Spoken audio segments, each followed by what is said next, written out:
ਸਤਿ ਸ਼੍ਰੀ ਅਕਾਲ ਜੀ। ਮੈਂ ਹਰਲੀਨ ਉੱਪਲ, ਤੁਹਾਡੀ ਹੋਸਟ ਫਰੋਮ ਇੰਡੀਆ ਫॉर ਰਾਬਤਾ ਰੇਡੀਓ ਆਸਟ੍ਰੇਲੀਆ। ਸਾਡੇ ਨਾਲ ਨੇ ਅੱਜ ਰੋਬੀ ਬੈਨੀਪਾਲ ਜੀ। ਰੋਬੀ ਜੀ ਦੇ ਨਾਲ ਕੁਝ ਗੱਲਾਂ ਬਾਤਾਂ ਕਰਾਂਗੇ। ਆਸਟ੍ਰੇਲੀਆ ਐਡੀਲੇਡ ਦੇ ਹਾਲਾਤਾਂ ਬਾਰੇ ਜਾਣਕਾਰੀ ਸਾਨੂੰ ਦੇਣਗੇ ਰੋਬੀ ਜੀ। ਸੋ ਹਰਲੀਨ, ਸਤਿ ਸ਼੍ਰੀ ਅਕਾਲ। ਕੀ ਹਾਲ ਚਾਲ ਤੁਹਾਡੇ ਸ਼ਹਿਰ ਦਾ? ਬਹੁਤ ਵਧੀਆ ਰੋਬੀ ਜੀ, ਇਟਸ ਆਲ ਗੁੱਡ ਹੇਅਰ। ਤੁਸੀਂ ਸੁਣਾਓ, ਹਾਊਸ ਐਡੀਲੇਡ, ਕੀ ਚੱਲ ਰਿਹਾ ਆਸਟ੍ਰੇਲੀਆ ਦੇ ਵਿੱਚ? ਆਸਟ੍ਰੇਲੀਆ ਦੇ ਵਿੱਚ ਕਾਫੀ ਕੁਝ ਚੱਲ ਰਿਹਾ ਜੀ। ਐਡੀਲੇਡ ਦੇ ਵਿੱਚ ਕਾਫੀ ਕੁਝ ਚੱਲ ਰਿਹਾ। ਐਡੀਲੇਡ ਦੇ ਵਿੱਚ ਬਹੁਤ ਸਾਰੀਆਂ ਸਰਗਰਮੀਆਂ ਹੋ ਰਹੀਆਂ ਨੇ, ਸਪੈਸ਼ਲੀ ਜਦੋਂ ਇੰਡੀਅਨ ਕਮਿਊਨਿਟੀ ਦੀ ਗੱਲ ਕਰੀਏ, ਜਦੋਂ ਪੰਜਾਬੀਆਂ ਦੀ ਗੱਲ ਕਰੀਏ, ਉਦੋਂ ਕਾਫੀ ਸਾਰੀਆਂ ਸਰਗਰਮੀਆਂ ਜਿਹੜੀਆਂ ਦੇਖਣ ਨੂੰ ਮਿਲ ਰਹੀਆਂ ਨੇ ਪਿਛਲੇ ਕੁਝ ਦਿਨਾਂ ਦੇ ਦੌਰਾਨ। ਸਾਨੂੰ 13 ਤਰੀਕ ਨੂੰ ਹੋਏ ਗੁਰਦੁਆਰਾ ਸਮਾਗਮ ਬਾਰੇ ਥੋੜੀ ਜਾਣਕਾਰੀ ਰੋਬੀ ਜੀ ਦਿਓ। ਉਸ ਤੋਂ ਬਾਅਦ ਅਸੀਂ ਮੂਵ ਔਨ ਕਰਦੇ ਹਾਂ ਅਗਲੀਆਂ ਐਕਟੀਵਿਟੀਜ਼ ਵੱਲ। ਸੋ ਬੇਸਿਕਲੀ 13 ਤਰੀਕ ਨੂੰ ਜੋ ਗੁਰਦੁਆਰਾ ਦੇ ਵਿੱਚ ਜੋ ਸੈਮੀਨਾਰ ਹੋਇਆ, ਉਸ ਕਿਸ ਦੇ ਬਾਰੇ ਸੀ, ਕੀ ਉਹਦਾ ਏਜੰਡਾ ਸੀ, ਉਹਦੇ ਬਾਰੇ ਸਾਨੂੰ ਸਾਡੇ ਵਿਊਅਰਸ ਨੂੰ ਥੋੜੀ ਜਾਣਕਾਰੀ ਦਿਓ। ਬਿਲਕੁਲ ਹਰਲੀਨ, ਜਿਹੜਾ 13 ਤਰੀਕ ਨੂੰ ਸੈਮੀਨਾਰ ਹੋਇਆ ਔਰ ਬਹੁਤ ਸਮੇਂ ਬਾਅਦ ਕੁਝ ਏਦਾਂ ਦਾ ਪ੍ਰੋਗਰਾਮ ਜਿਹੜਾ ਉਲੀਕਿਆ ਗਿਆ, ਮੇਰੇ ਖਿਆਲ ਦੇ ਵਿੱਚ ਮੇਰੇ ਨੋਟਸ ਦੇ ਵਿੱਚ ਨਹੀਂ ਹੈ ਕੋਈ ਏਦਾਂ ਦੇ ਸੈਮੀਨਾਰ ਦੀ ਕਿਤੇ ਗੱਲ ਹੋਈ ਹੋਵੇ। ਅਸੀਂ 2016 ਜਾਂ 15 ਦੇ ਵਿੱਚ ਮੀਡੀਆ ਕਲੱਬ ਬਣਾਇਆ ਸੀ, ਔਰ ਉਸ ਮੀਡੀਆ ਕਲੱਬ ਨੂੰ ਬਣਾਉਣ ਦੇ ਪਿੱਛੇ ਸਾਡਾ ਜਿਹੜਾ ਮਕਸਦ ਇਹ ਸੀਗਾ ਕਿ ਅਸੀਂ ਸੈਮੀਨਾਰ ਕਰਵਾਵਾਂਗੇ, ਬਟ ਉਸ ਦੇ ਮਕਸਦ ਦੇ ਵਿੱਚ ਅਸੀਂ ਕਿਤੇ ਕਾਮਯਾਬ ਨਹੀਂ ਹੋ ਸਕੇ। ਔਰ ਕਿਉਂਕਿ ਉਹ ਮਕਸਦ ਦੇ ਵਿੱਚ ਕਾਮਯਾਬ ਨਹੀਂ ਹੋ ਸਕੇ ਤਾਂ ਮੈਂ ਵੀ ਉਸ ਮੀਡੀਆ ਕਲੱਬ ਦੇ ਵਿੱਚ ਸਟੈਪ ਆਊਟ ਕਰ ਗਿਆ ਸਾਂ ਲਾਸਟ ਈਅਰ। ਪਰ ਉਹ ਸੈਮੀਨਾਰ ਦਾ ਸਿਲਸਿਲਾ ਜਿਹੜਾ ਮੈਂ ਉਸ ਕਲੱਬ ਦੇ ਰਾਹੀਂ ਕਰਨਾ ਚਾਹੁੰਦਾ ਸਾਂ, ਉਹ ਸੈਮੀਨਾਰ ਦਾ ਸਿਲਸਿਲਾ ਜਿਹੜਾ ਗੁਰਦੁਆਰਾ ਸਾਹਿਬ ਨੇ ਨੇਪਰੇ ਚਾੜਿਆ। ਗੁਰਦੁਆਰਾ ਸਾਹਿਬ ਦੇ ਵਿੱਚ ਸੈਮੀਨਾਰ ਹੋਇਆ।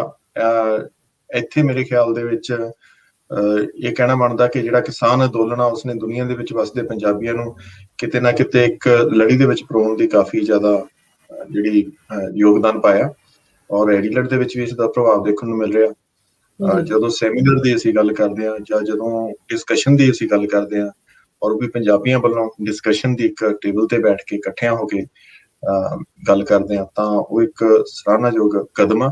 ਔਰ ਮੇਰੇ ਖਿਆਲ ਦੇ ਵਿੱਚ ਉਹ ਐਡੀਲੇਡ ਦੇ ਵਿੱਚ ਸ਼ੁਰੂ ਹੋ ਚੁੱਕਿਆ। ਇਕੱਠੇ ਬੈਠੇ ਸੀ ਜੀ ਕਾਫੀ ਸਾਰੇ ਅਲੱਗ-ਅਲੱਗ ਜਿਹੜੀ ਸੋਚ ਵਾਲੇ ਜਿਹੜੇ ਅਲੱਗ-ਅਲੱਗ ਸੰਸਥਾਵਾਂ ਲਾ ਲਓ ਜਾਂ ਸ਼ਖਸੀਅਤਾਂ ਲਾ ਲਓ, ਉਹ ਇੱਕ ਗਰਾਊਂਡ ਦੇ ਵਿੱਚ ਇਕੱਠੇ ਬੈਠ ਕੇ ਇੱਕੋ ਹੀ ਮੁੱਦਾ ਸੀਗਾ ਕਿ ਕਿਸਾਨੀ ਅੰਦੋਲਨ ਨੂੰ ਹੋਰ ਕਿਸ ਤਰ੍ਹਾਂ ਸਪੋਰਟ ਕੀਤੀ ਜਾਵੇ। ਵਿਦੇਸ਼ ਦੀ ਧਰਤੀ ਦੇ ਉੱਪਰ ਬੈਠ ਰਹੇ ਆ। ਸੋ ਏਦਾਂ ਦਾ ਇੱਕ ਪ੍ਰੋਗਰਾਮ ਸੀਗਾ ਜਿਹੜਾ 13 ਤਰੀਕ ਦੀ ਸ਼ਾਮ ਨੂੰ 5 ਵਜੇ ਦਾ ਟਾਈਮ ਸੀ, 5:30 ਵਜੇ ਥੋੜਾ ਜਿਹਾ ਦੇਰੀ ਦੇ ਨਾਲ ਸ਼ੁਰੂ ਹੋਇਆ, ਪਰ ਥੋੜਾ ਜਿਹਾ ਦੇਰੀ ਦੇ ਨਾਲ ਹੀ ਖਤਮ ਹੋਇਆ। ਬੜੇ ਸੁਚੱਜੇ ਢੰਗ ਦੇ ਨਾਲ ਉਸ ਪ੍ਰੋਗਰਾਮ ਨੂੰ ਕੰਪਲੀਟ ਕੀਤਾ ਜੀ।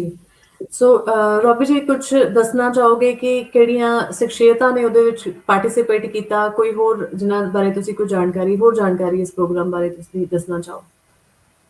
ਬੇਸਿਕਲੀ ਇਹ ਪ੍ਰੋਗਰਾਮ ਕਿਉਂਕਿ ਪਹਿਲਾ ਪ੍ਰੋਗਰਾਮ ਸੀਗਾ, ਔਰ ਪਹਿਲੇ ਪ੍ਰੋਗਰਾਮ ਦੇ ਵਿੱਚ ਜ਼ਿਆਦਾ ਕਿਸਾਨ ਮੁੱਦਿਆਂ ਦੇ ਉੱਪਰ ਗੱਲਬਾਤ ਹੋਈ। ਕਿਸਾਨ ਮੁੱਦੇ ਜਿਹੜੇ ਬਿੱਲ ਨੇ, ਉਹ ਬਿੱਲਾਂ ਦੀ ਜਾਣਕਾਰੀ ਦਿੱਤੀ ਗਈ, ਨੌਜਵਾਨਾਂ ਵੱਲੋਂ ਉਸਨੂੰ ਪੂਰਾ ਐਕਸਪਲੇਨ ਕੀਤਾ ਗਿਆ। ਸਾਨੂੰ ਐਜ਼ ਐਨ ਇੰਡੀਅਨ ਔਰ ਐਜ਼ ਏ ਪੰਜਾਬੀ ਸਾਨੂੰ ਕਿਸ ਤਰ੍ਹਾਂ ਮੂਵ ਹੋਣਾ ਚਾਹੀਦਾ ਅੱਗੇ ਕਮਿਊਨਿਟੀ ਦੇ ਵਿੱਚ, ਲੋਕਲ ਜਿਹੜੀ ਭਾਈਚਾਰਕ ਸਾਂਝ ਅਪਣਾ ਕੇ ਰੱਖਦੇ ਹੋਏ ਉਸ ਦੇ ਉੱਪਰ ਗੱਲਬਾਤ ਹੋਈ। ਇੰਡੀਆ ਦੇ ਵਿੱਚ ਜਿਹੜਾ ਪੰਜਾਬੀ ਜਾਂ ਕਹਿ ਲਈਏ ਕਿ ਨਾਰਥ ਇੰਡੀਆ, ਉਹ ਕਿਉਂ ਜਾਂ ਕਹਿ ਲਈਏ ਕਿ ਘੱਟ ਗਿਣਤੀ ਕਿਉਂ ਸੁਰੱਖਿਅਤ ਨਹੀਂ ਹੈ, ਸਰਕਾਰ ਦੀਆਂ ਕਿਹੜੀਆਂ ਪਾਲਿਸੀਜ਼ ਨੇਗੀਆਂ ਜਿਨ੍ਹਾਂ ਦੇ ਕਰਕੇ ਉਹਨਾਂ ਨੂੰ ਅਸੁਰੱਖਿਅਤ ਵਾਲੀ ਜਿਹੜੀ ਫੀਲਿੰਗ ਆ ਮਹਿਸੂਸ ਹੋ ਰਿਹਾ, ਉਹਨਾਂ ਦੇ ਉੱਪਰ ਖੁੱਲ੍ਹ ਕੇ ਗੱਲਬਾਤ ਹੋਈ। ਔਰ ਭਵਿੱਖ ਦੇ ਵਿੱਚ ਉਹਨਾਂ ਦੇ ਉੱਪਰ ਵਿਦੇਸ਼ ਦੀ ਧਰਤੀ ਤੋਂ ਬੈਠ ਕੇ ਕਿਸ ਤਰ੍ਹਾਂ ਧਿਆਨ ਰੱਖਿਆ ਜਾ ਸਕਦਾ ਔਰ ਕਿਸ ਤਰ੍ਹਾਂ ਉਸਦੇ ਉੱਪਰ ਹੈਲਪ ਕੀਤੀ ਜਾ ਸਕਦੀ ਹੈ, ਉਸ ਦੇ ਉੱਪਰ ਇਸ ਚੱਜੇ ਢੰਗ ਦੇ ਨਾਲ ਗੱਲਬਾਤ ਹੋਈ। ਵੱਡੀ ਗੱਲ ਇਸ ਪ੍ਰੋਗਰਾਮ ਦੀ ਇਹ ਸੀ ਕਿ ਬਹੁਤ ਸਾਰੇ ਚਿਹਰੇ ਅਸੀਂ ਜਾਣਦੇ ਹਾਂ ਜਿਹੜੇ ਇਸ ਕਮਿਊਨਿਟੀ ਦੇ ਵਿੱਚ ਐਕਟਿਵਲੀ ਕੰਮ ਕਰ ਰਹੇ ਨੇ ਪਿਛਲੇ 8-10 ਸਾਲਾਂ ਤੋਂ।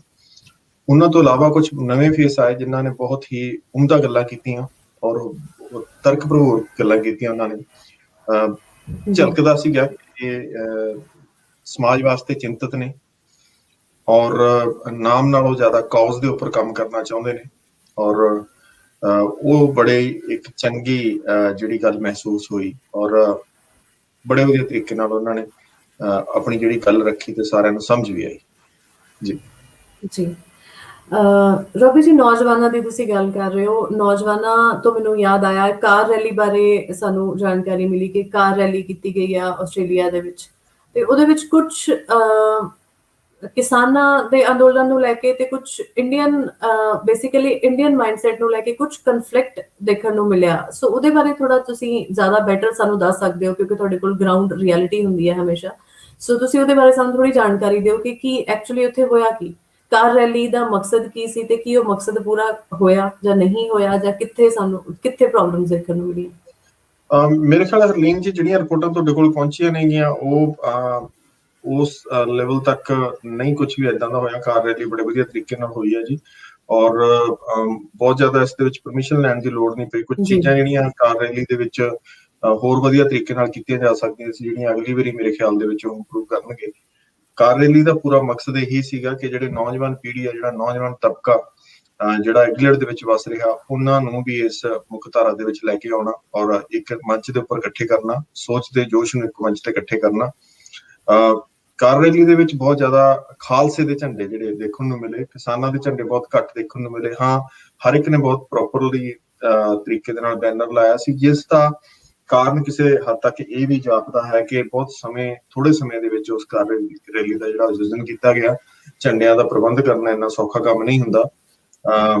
ਯੈਸ, ਇੰਡੀਅਨ ਝੰਡੇ ਦੀ ਜਿਹੜੀ ਅਣਹੋਂਦ ਰਹੀ ਹੈ ਉਸ ਕਾਰ ਰੈਲੀ ਦੇ ਵਿੱਚ, ਕਿਉਂਕਿ ਇਹ ਸਿੱਖ ਜਿਹੜੀ ਗਰੁੱਪ ਹੈਗਾ, ਜਿਹੜਾ ਸਿੱਖਾਂ ਦਾ ਗਰੁੱਪ ਹੈਗਾ, ਇਹ ਉਹਨਾਂ ਵੱਲੋਂ ਸਪੋਰਟ ਕੀਤੀ ਗਈ ਸੀ।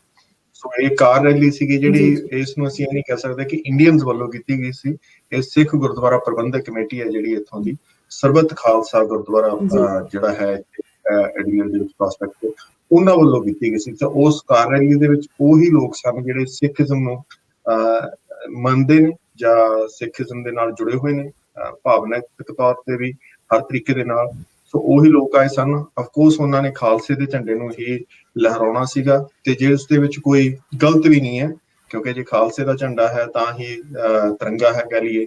ਤਿਰੰਗੇ ਦੇ ਨਾਲ, ਤਿਰੰਗੇ ਦੀ ਹੋਂਦ ਦੇ ਵਿੱਚ ਖਾਲਸੇ ਦੇ ਝੰਡੇ ਦੀ ਬਹੁਤ ਵੱਡੀ ਜਿਹੜੀ ਯੋਗਦਾਨ ਹੈ, ਜਿਹੜਾ ਅਸੀਂ ਜਦੋਂ ਹਿਸਟਰੀ ਦੇ ਪੱਲੇ ਦੇਖਦੇ ਹਾਂ ਤਾਂ ਸਾਨੂੰ ਪਤਾ ਲੱਗਦਾ। ਹਾਂ, ਇਸ ਕਾਰ ਰੈਲੀ ਦਾ ਖਿਲਰ ਕੇ ਹੋਣਾ ਜਾਂ ਜੁਆਇੰਟਲੀ ਨਾ ਹੋਣਾ, ਉਹ ਮੈਨੂੰ ਇਹ ਲੱਗਦਾ ਸੀਗਾ ਪ੍ਰਬੰਧਨ ਦੇ ਵਿੱਚ ਕਿਤੇ ਨਾ ਕਿਤੇ ਥੋੜੀ ਜਲਦਬਾਜ਼ੀ ਹੋਈ ਹੈ, ਔਰ ਉਸ ਨੂੰ ਸਲੋ ਸਪੀਡ ਦੇ ਵਿੱਚ ਮੇਨਟੇਨ ਕਰਨ ਵਾਸਤੇ, ਜਾਂ ਕਹਿ ਦਈਏ ਕਿ ਇਸ ਤਰ੍ਹਾਂ ਦੀ ਕਾਰ ਰੈਲੀ ਹੁੰਦੀ ਜਿਸ ਤੇ ਇੱਕ ਪੋਸਟਡ ਜਿਹੜੀ ਸਪੀਡ ਹੁੰਦੀ ਹੈਗੀ ਰੋਡ ਦੀ, ਜਦੋਂ ਪੋਸਟਡ ਸਪੀਡ ਦੇ ਉੱਪਰ ਕਾਰਾਂ ਜਾਂਦੀਆਂ ਤਾਂ ਉਸ ਦੇ ਨਾਲ ਅੱਗੇ ਲਾਈਟਸ ਵੀ ਆਉਂਦੀਆਂ ਨੇਗੀਆਂ, ਉੱਥੇ ਟ੍ਰੈਫਿਕ ਦੇ ਵਿੱਚ ਤੁਹਾਡਾ ਜਿਹੜਾ ਇੱਕ ਇਕੱਠ ਆ, ਸਾਂਝੇ ਰੂਪ ਦੇ ਵਿੱਚ ਇਕੱਠ ਆ, ਉਹ ਟੁੱਟ ਜਾਂਦਾ। ਸੋ ਇਹੀ ਇਸ ਕਾਰ ਰੈਲੀ ਦੇ ਵਿੱਚ ਦੇਖਣ ਨੂੰ ਮਿਲਿਆ। ਉਹ ਜੁਆਇੰਟਲੀ ਜਿਹੜਾ ਇੱਕ ਇਕੱਠ ਦਿਸਣਾ ਸੀ ਝੰਡਿਆਂ ਦਾ, ਖਾਲਸੇ ਦੇ ਝੰਡਿਆਂ ਦਾ ਲਾ ਲਈਏ ਜਾਂ ਇੱਕ ਗਰੁੱਪ, ਉਹ ਪ੍ਰਦਰਸ਼ਨ ਨਹੀਂ ਹੋ ਪਾਇਆ। ਔਰ ਚੰਗਾ ਹੁੰਦਾ ਕਿ ਸਲੋ ਸਪੀਡ ਦੇ ਵਿੱਚ ਹੁੰਦੀ, ਪਰ ਉਸ ਵਾਸਤੇ ਇੱਕ ਪਹਿਲਾਂ ਜਿਹੜੀ ਆਗਿਆ ਲੈਣੀ ਪੈਣੀ ਸੀ ਕੌਂਸਲਸ ਤੋਂ, ਜਿਹੜੀਆਂ ਕੌਂਸਲ ਦੇ ਰਾਹੀਂ ਉਹ ਰੂਟ ਤਿਆਰ ਕੀਤਾ ਜਾਣਾ ਸੀਗਾ, ਤੇ ਜਾਂ ਫਿਰ ਇਕੱਲੇ ਸਿਟੀ ਦੇ ਵਿੱਚ, ਤਾਂ ਜਿਹੜੀ ਟ੍ਰੈਫਿਕ ਨੂੰ ਉਸ ਸਮੇਂ ਵਾਸਤੇ ਡਾਇਵਰਟ ਕੀਤਾ ਜਾਂਦਾ, ਤਾਂ ਉਸ ਦੇ ਉੱਪਰ ਮੇਰੇ ਖਿਆਲ ਦੇ ਵਿੱਚ ਕੁਝ ਕਾਸਟ ਵੀ ਆਉਣੀ ਸੀ। ਕੁਝ ਪ੍ਰਬੰਧਕਾਂ ਦਾ ਸ਼ਾਰਟ ਟਰਮ ਦੇ ਵਿੱਚ ਲਿਆ ਗਿਆ ਫੈਸਲਾ ਉਸ ਦਾ ਇੱਕ ਕਾਰਨ ਰਿਹਾ, ਪਰ ਮੈਂ ਇਸ ਨੂੰ ਇੱਕ ਚੰਗੀ ਪ੍ਰੈਕਟਿਸ ਮੰਨਦਾ ਆਪਣੇ ਵੱਲੋਂ ਕਿ ਸ਼ੁਰੂਆਤ ਹੋਈ ਆ, ਔਰ ਕਾਰ ਰੈਲੀ ਵੀ ਮਹੀਨੇ ਦੇ ਵਿੱਚ ਇੱਕ ਜਾਂ ਸਮੇਂ ਦੇ ਨਾਲ ਹੁੰਦੀ ਰਹੇ, ਤਾਂ ਉਹ ਇੱਕ ਫਿਊਲ ਅਪ ਕਰਨ ਵਾਸਤੇ ਬਹੁਤ ਜ਼ਰੂਰੀ ਹੈ ਇੱਦਾਂ ਦਾ ਕੁਛ, ਜਿਹਦੇ ਵਿੱਚ ਐਨਰਜੀ ਹੁੰਦੀ ਹੈ, ਔਰ ਉਸ ਦੇ ਨਾਲ ਲੋਕ ਹੋਰ ਬਾਹਰ ਨਿਕਲਣਗੇ। ਜੇ ਅਸੀਂ ਵਿਚਾਰ ਵਾਲੇ ਲੋਕਾਂ ਨੂੰ ਇਕੱਠੇ ਕਰਦੇ ਹਾਂ ਇੱਕ ਮੰਚ ਦੇ ਉੱਪਰ, ਤਾਂ ਜੋਸ਼ ਵਾਲਿਆਂ ਦੀ ਵੀ ਉਨੀ ਹੀ ਜ਼ਰੂਰਤ ਹੈ।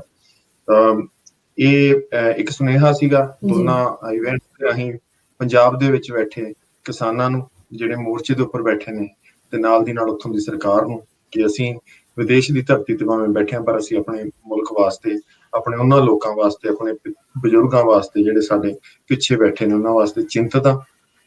ਔਰ ਇਹ ਦੋਨੋਂ ਇਵੈਂਟਸ ਨੇ ਜਿਹੜੇ, ਇਹ ਦੋਨੋਂ ਇਵੈਂਟਸ ਦਾ ਆਰਗੇਨਾਈਜ਼ ਜਿਹੜਾ ਆਯੋਜਨ ਕੀਤਾ ਗਿਆ, ਉਹ ਸਰਬੱਤ ਖਾਲਸਾ ਗੁਰਦੁਆਰਾ ਪ੍ਰਬੰਧਕ ਕਮੇਟੀ, ਜਿਹੜੀ ਕਿ ਇੱਥੋਂ ਦੇ ਪ੍ਰੋਸਪੈਕਟ ਜਿਹੜਾ ਸਬਰਬਾ ਦੇ ਵਿੱਚ ਗੁਰਦੁਆਰਾ ਸਾਹਿਬ ਸਥਿਤ ਆ, ਉਹਨਾਂ ਵੱਲੋਂ ਸਾਰਾ ਕੀਤਾ ਗਿਆ। ਔਰ ਬਾਕੀ ਜਿਹੜੀਆਂ ਸਾਰੀਆਂ ਇਸ ਪੂਰੇ ਕਾਜ਼ ਦੇ ਨਾਲ ਜੁੜੇ ਹੋਏ ਲੋਕ ਨੇ, ਉਹਨਾਂ ਨੇ ਇਸ ਦੀ ਪੂਰੀ ਦਿਲੋਂ, ਤਨੋਂ, ਮਨੋਂ ਤੇ ਧਨੋਂ ਸਪੋਰਟ ਕੀਤੀ ਹੈ। ਜੀ ਹਲੇ ਜੀ ਰੋਬੀ ਜੀ, ਔਰ ਇਹਦੇ ਨਾਲ ਨੌਜਵਾਨਾਂ ਜੋ ਨਵੀਂ ਪੀੜ੍ਹੀ ਹੈ, ਨੌਜਵਾਨਾਂ ਨੂੰ ਨਾਲ ਜੋੜਨ ਦੇ ਵਿੱਚ ਵੀ ਮੇਰੇ ਖਿਆਲ ਨਾਲ ਇਹਦਾ ਬਹੁਤ ਵੱਡਾ ਯੋਗਦਾਨ ਪਹਿਲਾਂ ਵੀ ਰਿਹਾ ਤੇ ਭਵਿੱਖ ਵਿੱਚ ਵੀ ਮੇਰੇ ਖਿਆਲ ਨਾਲ ਰਹੇਗਾ। ਜੀ ਜੀ ਬਿਲਕੁਲ। ਔਰ ਨੌਜਵਾਨਾਂ ਦੇ ਵਿੱਚ ਕਾਫੀ ਉਤਸ਼ਾਹ ਦੇਖਣ ਨੂੰ ਮਿਲਿਆ। ਬਹੁਤ ਸਾਰਾ ਹੁੰਦਾ ਕਿ ਯਾਰ ਮੇਰੇ ਵਰਗੇ ਨੇ ਗੱਡੀ ਲੈਤੀ ਹੁੰਦੀ ਆ ਤੇ ਉਸਨੂੰ ਪਬਲਿਕਲੀ ਦਿਖਾਉਣ ਦਾ ਮੌਕਾ ਹੀ ਨਹੀਂ ਮਿਲਿਆ ਹੁੰਦਾ, ਤਾਂ ਇਦਾਂ ਦੇ ਇਕੱਠ ਦੇ ਵਿੱਚ ਜੀ ਆਉਣ ਨਾਲ ਉਹ ਵੀ ਚਲੋ ਇੱਛਾ ਪੂਰੀ ਹੋ ਜਾਂਦੀ ਹੈ। ਭਾਵੇਂ ਇਸ ਪੂਰੀ ਰੈਲੀ ਦੇ ਵਿੱਚ ਕੋਈ ਏਦਾਂ ਦੀ ਮਨਸ਼ਾ ਕਿਸੇ ਪਾਸੇ ਨਜ਼ਰ ਨਹੀਂ ਆਈ, ਬਟ ਉਤਸ਼ਾਹ ਸੀਗਾ ਜਿਹੜਾ ਉਹ ਸਿੱਧਾ ਡਾਇਰੈਕਟਲੀ ਕਨੈਕਟਡ ਸੀਗਾ ਕਾਉਜ਼ ਦੇ ਨਾਲ। ਕਾਉਜ਼ ਸੀਗਾ ਕਿ ਸਪੋਰਟ ਕਰਨੀ ਅਸੀਂ ਆਪਦੇ ਕਿਸਾਨਾਂ ਦੀ ਉਸ ਦੇ ਨਾਲ। ਬਟ ਹਾਂ, ਇੱਕ ਸੁਨੇਹਾ ਜਿਹੜਾ ਆਸਟ੍ਰੇਲੀਆ ਦੇ ਵਿੱਚ ਦੇ ਦਿੱਤਾ। ਮੇਰੀ ਕੁਝ ਲੋਕਲਸ ਦੇ ਨਾਲ ਵੀ ਗੱਲਬਾਤ ਹੋਈ ਇਸ ਵਿਸ਼ੇ ਦੇ ਉੱਪਰ ਕਿ ਤੁਸੀਂ ਇਸ ਕਾਰ ਰੈਲੀ ਨੂੰ ਕਿਸ ਤਰ੍ਹਾਂ ਦੇਖ ਰਹੇ ਹੋਗੇ, ਜਾਂ ਉਹਨਾਂ ਨੂੰ ਇਸ ਗੱਲ ਦਾ ਪਤਾ ਸੀਗਾ ਕਿ ਇੰਡੀਆ ਦੇ ਵਿੱਚ ਜਿਹੜੇ ਕਿਸਾਨ ਨੇ, ਜਿਹੜੇ ਫਾਰਮਰਸ ਨੇ, ਉਹਨਾਂ ਨੂੰ ਸੁਣਿਆ ਨਹੀਂ ਜਾ ਰਿਹਾ। ਉਹਨਾਂ ਨੂੰ ਇੰਨਾ ਹੀ ਪਤਾ ਸੀਗਾ ਕਿ ਉਹਨਾਂ ਨੂੰ ਸੁਣਿਆ ਨਹੀਂ ਜਾ ਰਿਹਾ, ਉਹਨਾਂ ਤੋਂ ਪੁੱਛਿਆ ਨਹੀਂ ਜਾ ਰਿਹਾ, ਲਿਸਨ ਨਹੀਂ ਕੀਤਾ ਜਾ ਰਿਹਾ ਉਹ ਚਾਹੁੰਦੇ ਕੀ ਨੇ। ਤਾਂ ਉਹਨਾਂ ਨੂੰ ਇਹ ਸੀਗਾ, ਉਹਨਾਂ ਨੂੰ ਥੋੜਾ ਇਹ ਪਤਾ ਸੀਗਾ ਕਿ ਹਾਂ ਜਿਹੜੀ ਇੱਕ ਗੱਲ ਉਹਨਾਂ ਨੇ ਬੜੀ ਪੁਆਇੰਟ ਆਊਟ ਕੀਤੀ, ਬੜੀ ਵੈਲਿਡ ਐਂਡ ਸੋਲਿਡ ਸੀਗੀ, ਉਹ ਇਹ ਸੀਗਾ ਕਿ ਸੁਣਨ ਦੇ ਵਿੱਚ ਆਇਆ ਦੇ ਸੈਡ ਕਿ there is something we are feeling ਕਿ ਜਿਹੜਾ ਨਾਰਥ ਇੰਡੀਆ ਜਾਂ ਇੰਡੀਅਨ ਜਿਹੜਾ ਏਰੀਆ ਹੈਗਾ ਉਹਦੇ ਵਿੱਚ ਜਿਹੜਾ ਪਾਣੀ ਆ ਉਹਦੀ ਕਿੱਲਤ ਬਹੁਤ ਆ ਰਹੀ ਆ। ਉਸ ਨੂੰ ਫੁਲਫਿਲ ਕਰਨ ਵਾਸਤੇ ਜਿਹੜੀ ਕੋਸ਼ਿਸ਼ ਕੀਤੀ ਜਾ ਰਹੀ ਹੈ ਕਿ ਉੱਥੇ ਬਦਲਵੀਂ ਖੇਤੀ ਕੀਤੀ ਜਾਵੇ। ਤੇ ਬਦਲਵੀਂ ਖੇਤੀ ਵਾਸਤੇ ਜਿਹੜੀ ਸਰਕਾਰ ਆ ਉਹ ਇਦਾਂ ਦੇ ਜਿਹੜੇ ਪ੍ਰੋਜੈਕਟ ਦੇ ਵਿੱਚ ਲੋਕਾਂ ਨੂੰ ਜਿਹੜੀ ਕੰਟਰੈਕਟ ਫਾਰਮਿੰਗ ਵਗੈਰਾ ਦੇ ਜਿਹੜੇ ਆਪਸ਼ਨ ਲੈ ਕੇ ਆ ਰਹੀ ਆ, ਔਰ ਲੋਕ ਜਿਹੜੇ ਕਿਸਾਨ ਨੇ ਉਸ ਚੀਜ਼ ਦਾ ਵਿਰੋਧ ਕਰ ਰਹੇ ਨੇ, ਔਰ ਸਰਕਾਰ ਆ ਜਿਹੜੀ ਉਸ ਨੂੰ ਸੁਣ ਨਹੀਂ ਰਹੀ। ਸੋ ਇਹ ਜਿਹੜਾ ਥਾਟ ਚੱਲ ਰਿਹਾ ਜਿਹੜਾ ਨਾਨ ਇੰਡੀਅਨਸ ਦੇ ਵਿੱਚ ਇੱਥੇ, ਸੋ ਇਹ ਵੀ ਇੱਕ ਪੁਆਇੰਟ ਹੈ ਜਿਹੜਾ ਨੋਟ ਕਰਨ ਵਾਲਾ।